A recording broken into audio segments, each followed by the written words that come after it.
রাতে ভিন্ন ম্যাচে মাঠে নামছে ব্রাজিল, আর্জেন্টিনা ও পর্তুগাল। আলবিসেলেস্তোদের জন্য সুখবর, হন্ডুরাস ম্যাচেই দেখা মিলতে পারে লিওনেল মেসির।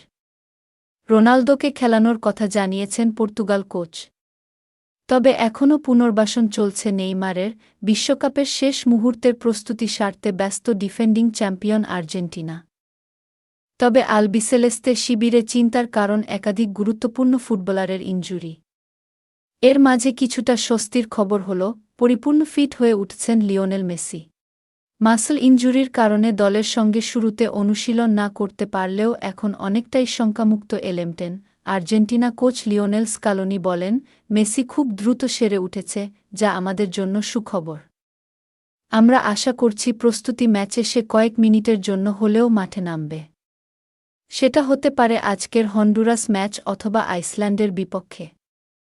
সে এখন আগের চেয়ে অনেক ফিট। নিয়মিত গোলরক্ষক এমিলিয়ানো মার্টিনেজের বদলে হন্ডুরাস ম্যাচে হুয়ান মুসোকে খেলাবেন স্কালোনি।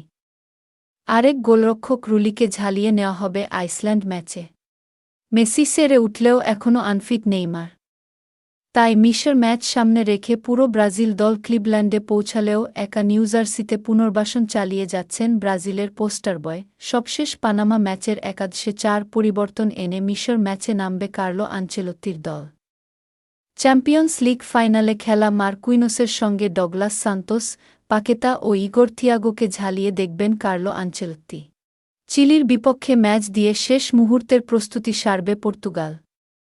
রেকর্ড ষষ্ঠ বিশ্বকাপের অপেক্ষায় থাকা ক্রিশ্চিয়ানো রোনালদোকে সেই ম্যাচে খেলানোর সম্ভাবনার কথা জানিয়েছেন পর্তুগিজ বস রবার্তো মার্টিনেজ।